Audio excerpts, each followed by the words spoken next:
Hello मेरे प्यारे बच्चों, आप सभी का आपके अपने channel Ambe home science classes में तहे दिल से स्वागत है। तो आज बेटा हम लोग पढ़ेंगे पेचिश रोग। पिछले वीडियो में बेटा मैंने आप लोगों को अतिसार, ठीक है, उसके बारे में पूरा बताया था। अतिसार के कारण क्या है, लक्षण क्या है तथा उसका उपचार क्या है, अतिसार किस जीवाणु द्वारा होता है और पाचन तंत्र संबंधित। तो आप बच्चे जो भी वो क्लास नहीं देखें बेटा जरूर देख लीजिएगा। ये जो टॉपिक है बेटा ये क्लास 7th की बुक से है, लेकिन ये क्लास 10th के बच्चों के लिए भी मोस्ट इंपॉर्टेंट है, क्योंकि बेटा यहाँ से आपके भी क्वेश्चन बनते हैं। आपके भी बोर्ड के पेपर में एक क्वेश्चन आता है कि संक्रामक रोग, किसी भी एक संक्रामक रोग के फैलने का कारण, लक्षण और उसका उपचार लिखिए। ठीक है बेटा, तो आप बच्चों के लिए भी ये इंपॉर्टेंट है, तो सारे बच्चे इसको अच्छे से देखेंगे। और क्लास 7th के बच्चे आप लोग बेटा बिल्कुल ध्यान से देखिए। अगर नहीं समझ में आएगा तो आप कमेंट करिएगा कि हाँ मैम, जो भी आपको चीज़ नहीं समझ में आएगा या कुछ भी पूछना रहेगा तो आप जरूर कमेंट करिएगा बेटा। नेक्स्ट वीडियो में मैं आप लोगों को बता दूंगी। तो चलिए बेटा हम लोग शुरू करते हैं। क्या पढ़ना है हमें आज? पेचिश रोग। तो हम सभी जानते हैं बेटा कि जो आपका अतिसार और पेचिश होता है ये दूषित जल के कारण होता है। किसके कारण बेटा? दूषित जल, यानी जो जल आपका शुद्ध नहीं है, जो जल आपका शुद्ध नहीं है, उस जल में कोई भी प्रकार की अशुद्धि पाई जा रही है, या आपका जो जल है वो कठोर जल है और आप लंबे समय तक उसका प्रयोग कर रहे हैं, तो ये बीमारी देखने को मिलती है। चूंकि ये दूषित जल के कारण होता है बेटा, इसीलिए ये बहुत तेजी से फैलता है और ये हमारे पेट को, यानी आपके पाचन तंत्र को सबसे ज्यादा प्रभावित करता है। तो पेचिश रोग बेटा जो है हमारे पाचन क्रिया को क्या करता है, बिगाड़ देता है ना। और जिसके कारण क्या होता है, हमें दस्त बहुत ज्यादा होने लगता है। पेचिश जो होता है बेटा ये आपके आंतों को प्रभावित करता है। पेचिश या इसे ही हम आंव जल भी कहते हैं। क्या कहते हैं बेटा? आंव जल। ठीक है,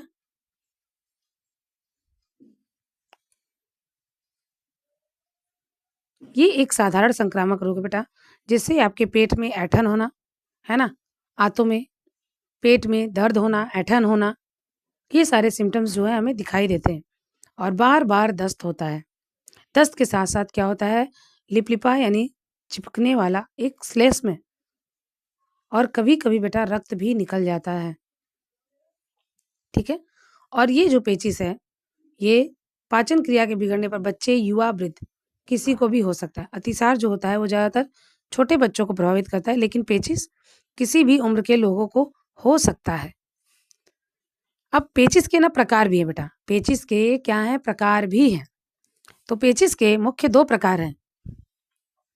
पेचिश के आपके अगर प्रकार पूछे, ठीक है बेटा, पेचिश के प्रकार, तो आप कितना बताएंगे? 2। ठीक है बेटा, पहला है आपका एमेबिक और दूसरा है बेटा बैसिलस। ठीक है, दूसरा क्या है बेटा? बैसिलस। एमेबिक जो होता है बेटा ये एमो एबिया नामक जीवाणु से होता है। किससे बेटा? एमो एबिया।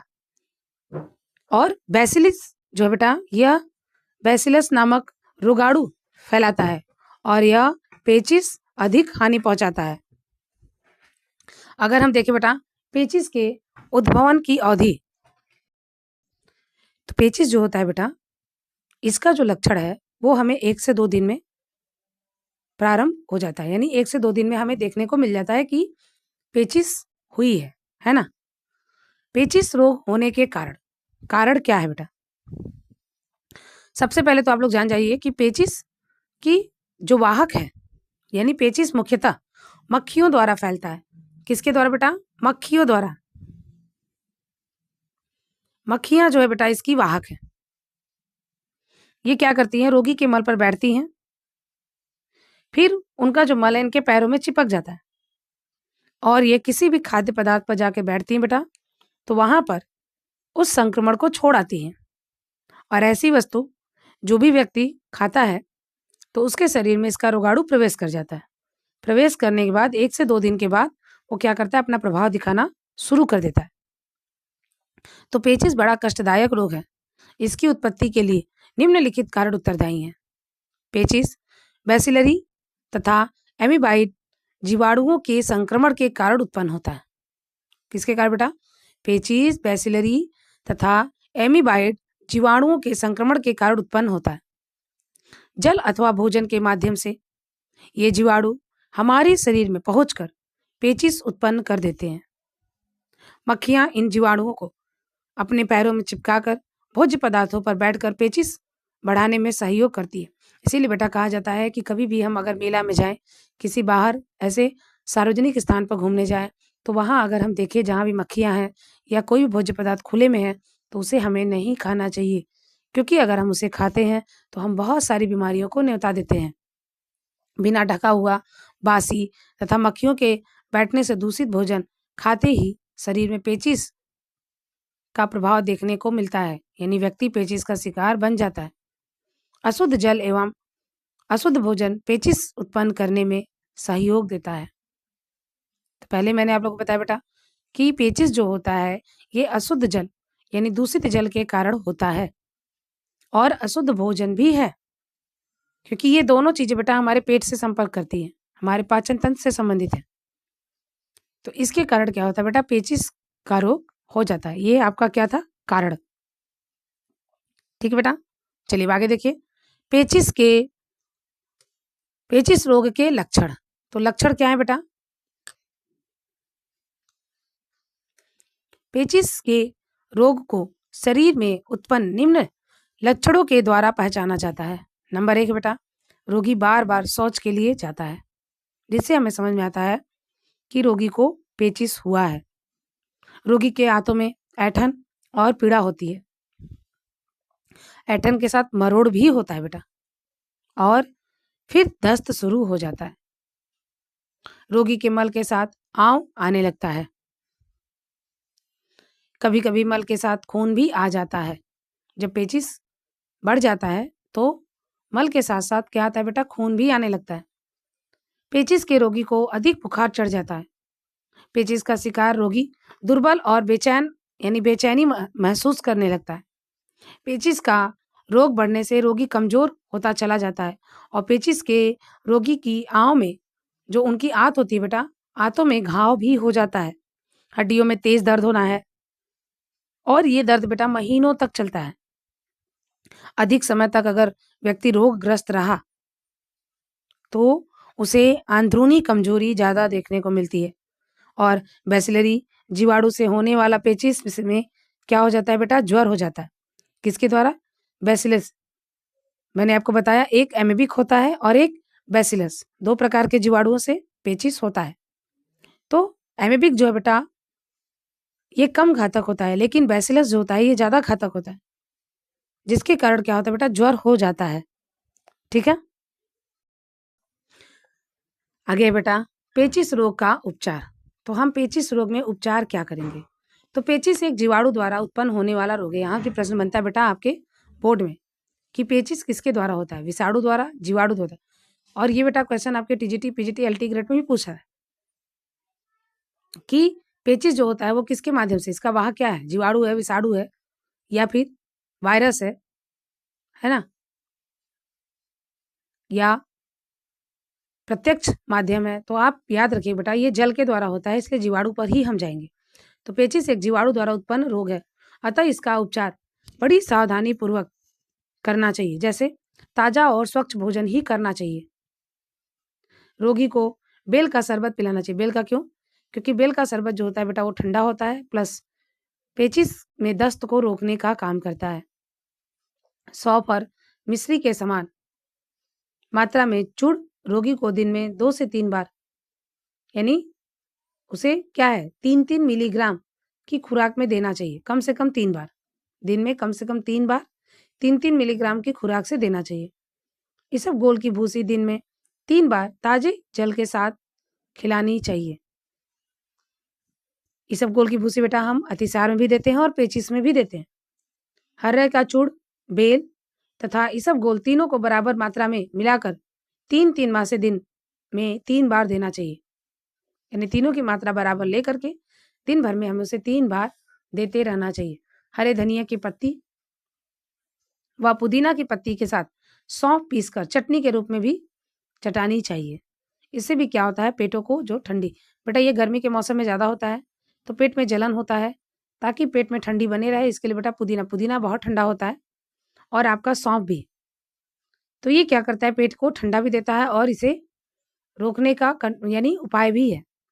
जल उबाल कर ठंडा करके छान करके ही पीना चाहिए। कभी भी ठंडा जल या नॉर्मल जल हमें नहीं पीना चाहिए। बारिश के मौसम में खास तौर से अगर किसी को पेचिश हो गया है तो उनके जल को पहले उबालना चाहिए, फिर उसे ठंडा कर दीजिए। ठंडा करने के बाद जो उसमें चूना जमा है उसको छान लीजिए, किसी बॉटल में भर दीजिए, फिर रोगी को आप दीजिए या नॉर्मल व्यक्ति को भी दीजिए। इससे क्या होगा कि वो पेचिश से बच सकते हैं।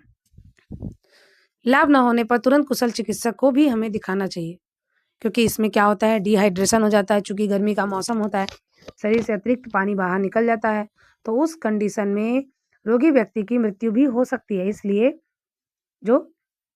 उन्हें हमें तुरंत चिकित्सक को दिखा देना चाहिए। रोगी को सबसे पहले हमें क्या करना चाहिए बेटा, एक पृथक कमरे में भी कर देना चाहिए, है ना। पृथक कमरा मतलब उन्हें एक अलग कमरे में रख देना चाहिए, जिससे कि उनके पास जिनकी आवश्यकता नहीं है वो जा ना पाए। उन्हें एक ऐसे जगह पे रखना चाहिए जहाँ पे उन्हें शुद्ध वायु, शुद्ध हवा मिल सके, और उनके मल को हमेशा बेटा निसंक्रमित करते रहना चाहिए, है ना। इसके साथ साथ जो भी चीजें उनके पास है उन सबको भी निसंक्रामक पदार्थों से साफ करते रहना चाहिए। भोजन देते समय हमें ये चीज को ध्यान में रखना चाहिए कि भोजन की शुद्धता बनी रहे, भोजन हमेशा ताजा हो, स्वच्छ हो, और उसमें मौसमी सब्जियों का समावेश होना चाहिए।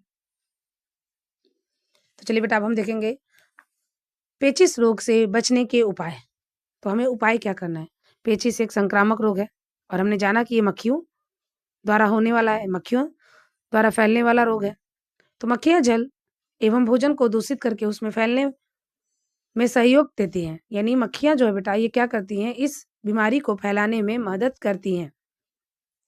पेचिश रोग से बचने के लिए निम्नलिखित उपाय हैं। क्या है बेटा, भोज्य पदार्थों को हमेशा ढक करके रखना चाहिए।